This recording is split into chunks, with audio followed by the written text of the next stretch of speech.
The NBA trade deadline is upon us, and I know Laker fans are getting worried about what the Lakers are going to do. What is going on, y'all? Fox Sports Talk back at it with another video talking, of course, some NBA here to talk about the Lakers and their trade deadline aspirations. What is going to happen? Should they trade their core? And I'm talking about none other than Lonzo Ball, Brandon Ingram, and Kyle Kuzma. What moves should they make at the trade deadline? So here to talk about all of that and more. Before I do that, make sure if you're new to the channel, go ahead and hit that big red subscribe button down below and turn on my post notifications. There's going to be a ton of NBA content on the channel, which you won't want to miss out. Also, follow me on my social media links down below, my Twitter and my Instagram, all that good stuff.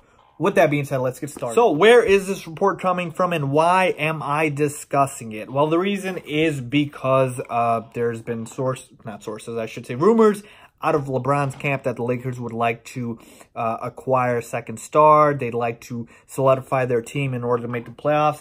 And I'm reading all this stuff and I'm like, yeah, duh, of course they would. But here's the thing. I know, and I made this video, I know for a fact when LeBron James signed with the Lakers that they were not going to be a very good team, okay? And right now, without LeBron James, obviously 5-10, and outside looking into the playoff picture. Now, with LeBron, to their credit, they were 4th in the Western Conference, and I certainly do believe they are a playoff team. But if you're talking about serious championship aspirations, I didn't think it was going to happen. So that begs the question of what do you do at this point with the trade deadline looming at February 8th? What do you do? Because right now, to me, determines the rest of LeBron's tenure with the Lakers, which we all know he signed for a 4-year deal, and it's in year 1 of the 4-year deal. So what is going to happen here? Are you building something for the long term to where hopefully by the time year 3 and 4 rolls around, your team and your young guns are ready to compete for a championship? Or are you ready to just tear it apart and get that second star, third star, whatever it may be? So that is where the Lakers are at right now. And here's my thing. If you were going into this knowing that it was going to be a process like LeBron James said it was going to be, then I would not try to trade these guys ASAP. And I say ASAP because I'm not saying I wouldn't trade them at all. I'm just saying right now, just because obviously the trade deadline is here. Because here's the thing, okay? Let's look at the trade market and see what exactly we're working with right here. Really, who are the trade offers out there and the people that teams are willing to move? Obviously, the big elephant in the room is Anthony Davis. But you're talking about a gargantuan offer the Lakers would have to offer for Anthony Davis. And we don't even know if the Pelicans want to trade him. He's still got 2 years on his contract. He's a free agent in 2020, not even next year. So if Anthony Davis was...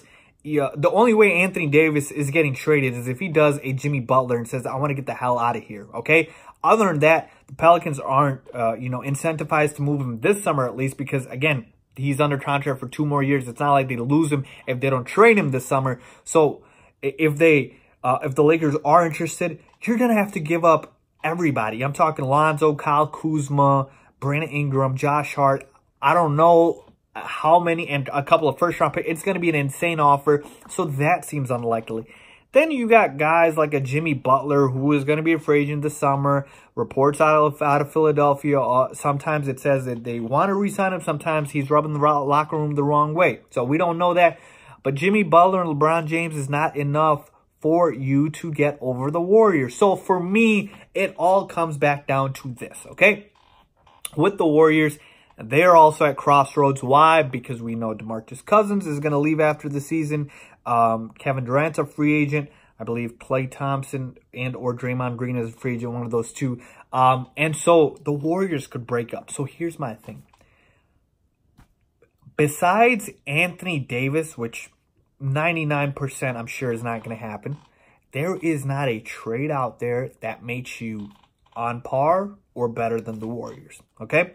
For the Lakers, I'm saying, even if you trade all these guys, Ingram, Kuzma, Lonzo, who, again, I don't think are that amazing of trade pieces. Like I said, Brandon Ingram should have been way better than he is right now. Lonzo Ball, I've never been a big fan of him. He's a borderline starting point guard in this league to me. Kyle Kuzma, I I think he's definitely a starting power forward, has some all-star potential in him. So that's how kind of I would rank them: Kuzma, Ingram, then Lonzo. But Ingram and Lonzo, I guess you could sort of kind of interchange a little bit. But again, they're not that big of trade pieces. These are not all-star players we're talking about here. So for me, unless the Anthony Davis trade is there, which I don't believe it is, there's not a single move you can make out there. So why force things? Okay, now we know Lonzo Ball's hurt. That's going to make it harder for him to trade. By the way, every time trade rumors with Lonzo come up, he seems to get hurt. I'm just saying, okay? So we know that's there.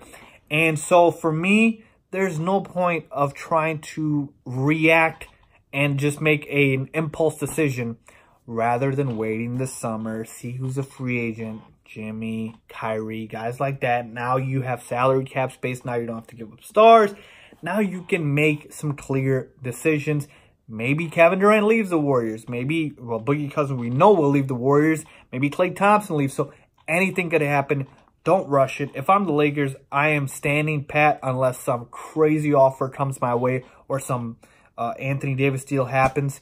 But I am standing pat with these guys. I think they can still make the playoffs with LeBron James. This year is all about seeing who is going to be on this team and who is not. And for me, like I told you, how I would rank those guys would be Kuzma, Ingram, then Lonzo. I do like Josh Hart as well, but there's really no move out there that's going to put them on par with the Warriors. Really isn't, so why force things? That's just how I feel about it. Let me know what you guys think. Leave a comment down below if you agree with me. Should the Lakers make a move? And if they should, what should they do? Let me know down below. As always, thanks for watching.